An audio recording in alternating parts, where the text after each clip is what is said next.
Hi, this is Steph with Belladonna Dyes, and today we're going to make a thermal hoodie.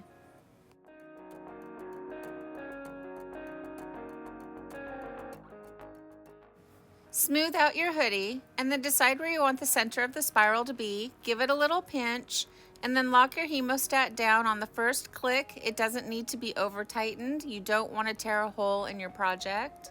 And then begin to spiral it up. And I'm using the microwave splatter guard for this one, and I got it off of Amazon, and I have a link for it down below in the description box, so go ahead and check that out. So if you notice, I'm using my opposite hand to actually create the pleats and make the spiral, and I'm just using the hemostat as a placeholder. And then you just want to keep on working on those pleats and go as far as you can until you can't go any further with the microwave splatter guard.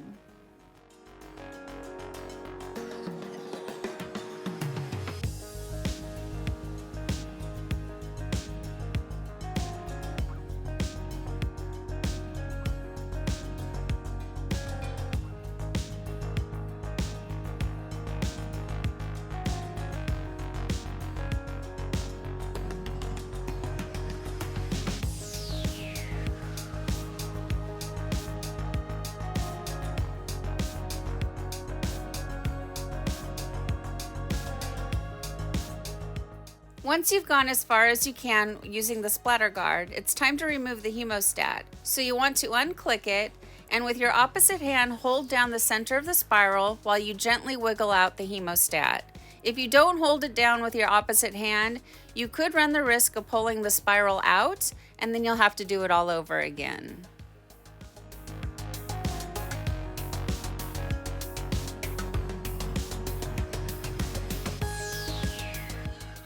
The hood area can be a little bit tricky. All you need to do is just continue to make pleats and wrap it around. Try not to overthink it like I'm doing.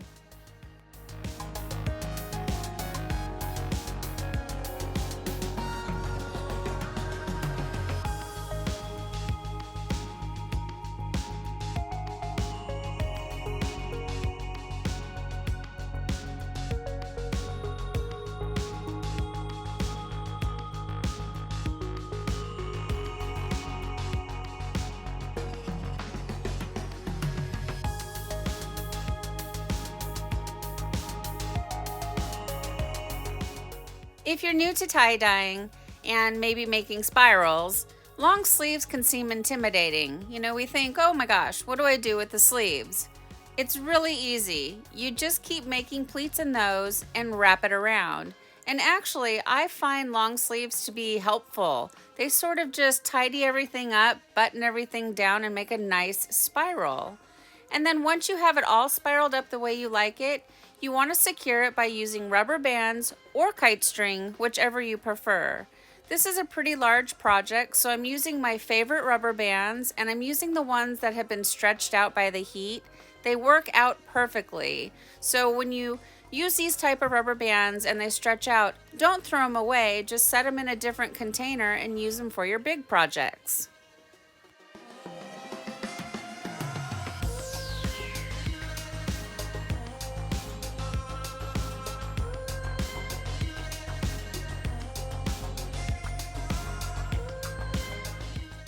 I like to create really tight spirals if I can, so you'll notice I keep tugging on this one sleeve. It's because I'm trying to make the spiral much tighter.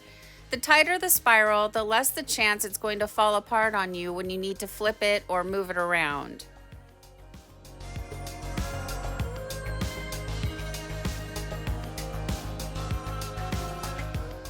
I thought I would just show you guys my favorite rubber bands. They come in that little yellow pouch from Amazon, and I have links for them down below in the description box.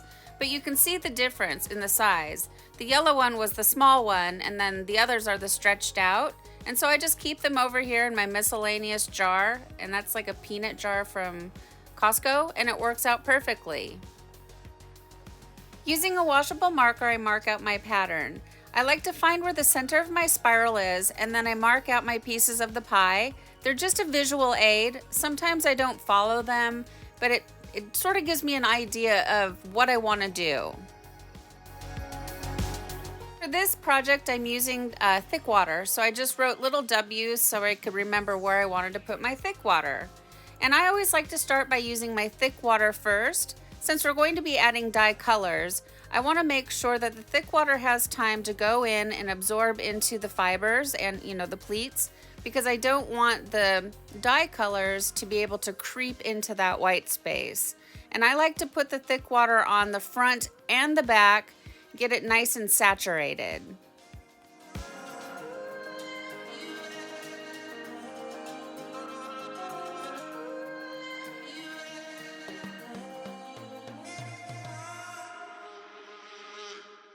So here I go. I'm flipping it over and I'm going to saturate the top side. So I'm actually going to be dyeing this side first. And I do have a tutorial on how to mix thick water, so I recommend you check that out, and I will try to remember to link it down below in the description box. I'll even maybe try to put it into the comment section. And I also have one for how to make thickened dye. I don't have one for thickened black per se, but you just basically follow the same recipe for all of them.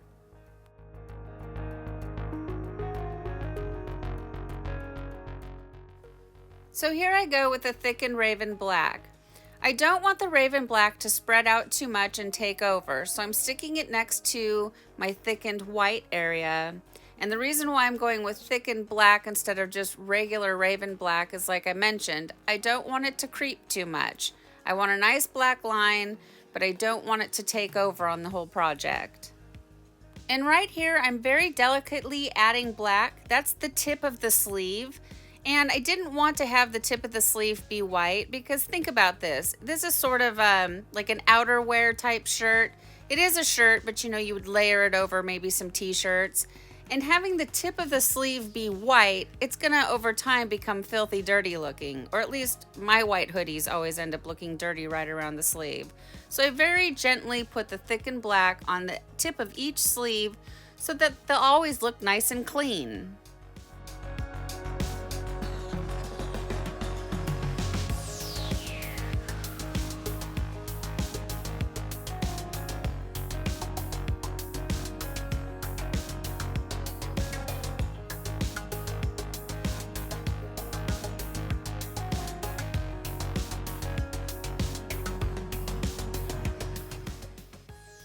So I don't normally dye with these darker colors. You guys know I'm a rainbow fanatic, so I really wasn't sure what colors to use. So if you look at my sleeves, I'm using the flannel shirt that I'm wearing as the inspiration. Black cherry, it has some gray, it has some white, it has some black. That's what I see. So I thought it would be really pretty to make this thermal hoodie in those colors.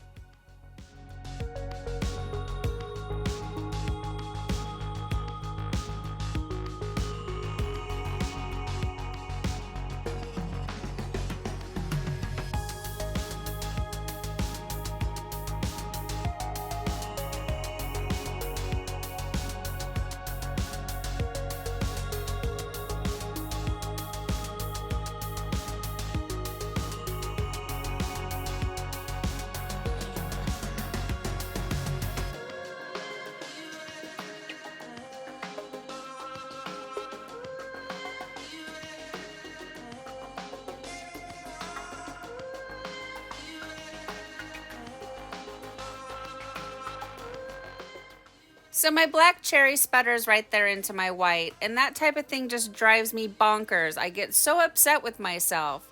All you have to do is put your finger over the tip of the bottle when you tip it over, and it can't sputter out like that. And I know better, and I need to do that, but I get going, and I'm so excited to add the dye that I just get going, and I get reckless. So hold your finger over the tip of the bottle when you turn it over so it doesn't end up in spots that you don't want it, especially if you're working with white stripes.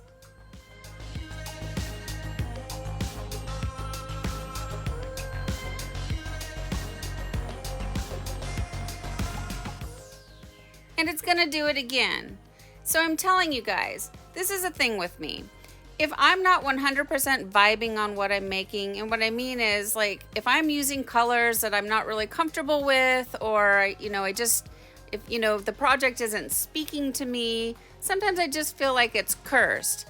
Do any of you ever feel that way? Do you ever just look at a blank and it just needs to like talk to you before you can make it? This one wasn't talking to me. Like, I had to use the shirt that I was actually wearing to inspire me. So maybe it's a good idea not to make the project until you really are feeling it. So now that the project is flipped over, I'm just going to repeat on the back side what I did on the top side. And I'm starting out by using the Raven Black just to start my perimeter. You're going to see me come back in with regular Raven Black to fill in the rest of it. The reason why I'm doing that is, like I had mentioned before, I don't want the Raven Black to take over and spread into the white. I want a definite white area. But I also want to have really good saturation, and sometimes using the thickened black, it's hard to get good saturation. So if you try this method out, it works really well.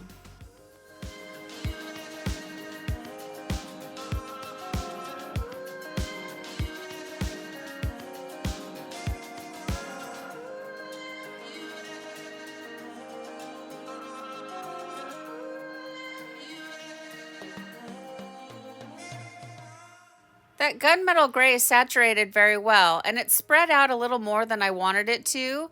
So I'm going in with my black cherry first. I want it to have a chance to really show up on the shirt. I don't want it to be all gray. So doing the black cherry first and getting it down into the fibers, I think will help show more black cherry versus more gunmetal gray. We'll see if that works.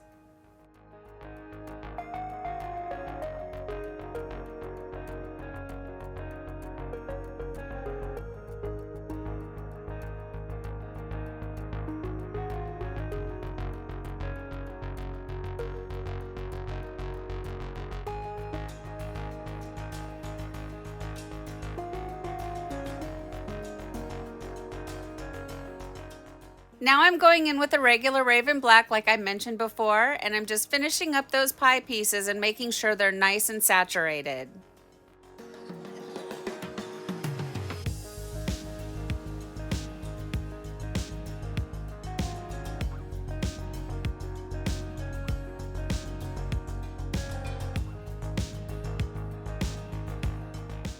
And now I'm going to finish up with the gunmetal gray.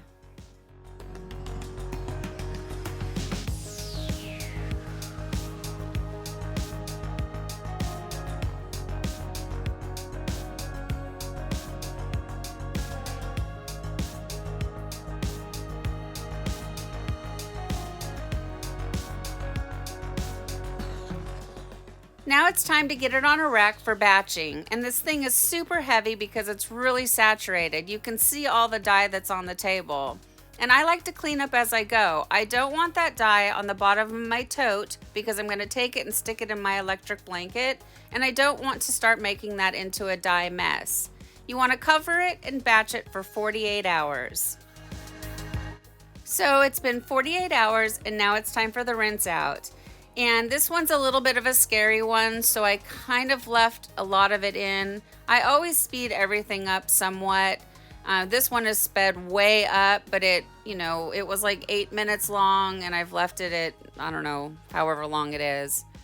Anyways, so you want to start by using cold water, and that's going to rinse away any soda ash that might still be reacting within the fabric, and then gradually increase your water up to hot and rinse until the water runs clear. And I do recommend that if you're trying to keep white, you should keep it rubber banded up or, secure like in its shape much longer than I did, and just really try to force out more of that loose dye before you undo it. Because now that it's undone, look at what's happening to my white. It's not white anymore. And at this point, I'm like completely freaking out and kind of just want to throw it in the garbage and not even think about it. But you must keep going. So you want to keep rinsing and rinsing and rinsing and getting all of that loose dye out. And because this is a thermal hoodie and it was seriously saturated, it's going to take extra rinsing. There is still a lot of dye.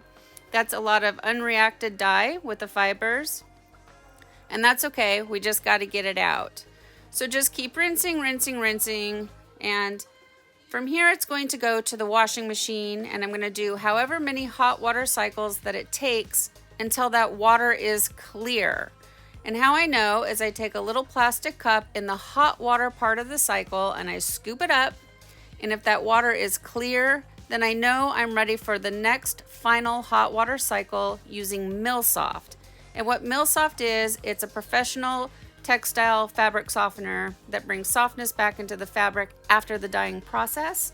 And it's really good for Gildan shirts because they're so scratchy. And I also like it when I do my rayon projects. And then it goes into the dryer and we come back and we see the results. And at this point, I'm feeling a little bit better about it because the white is starting to look white. It's kind of pink though. But I'm still just desperately trying to get all that black cherry out. Work it out. So anyways, we'll come back and see the results. Well, here it is, guys. Here's our thermal hoodie after it's been washed and dried. And I think it turned out amazing. So if I haven't sold you on using professional textile detergent instead of Dawn yet, I don't think that I ever will be able to. The white is white. Thank goodness. It took a couple of hot water cycles before it started to turn white, and I was really, really nervous, but in the end, it turned out great. I don't normally use these colors, but they're pretty. Black cherry is beautiful. It's a really dark purplish black. I do like it quite a bit. I'm going to try this again in an ice dye form and sort of see what happens because I think it would be a really beautiful color combination. So what do you guys think? Please leave me some comments down below. Thank you so much for watching. Please subscribe to my channel, leave a thumbs up, and then click the bell and set it to all. That way you get notified of future uploads. And remember, have fun tie-dyeing.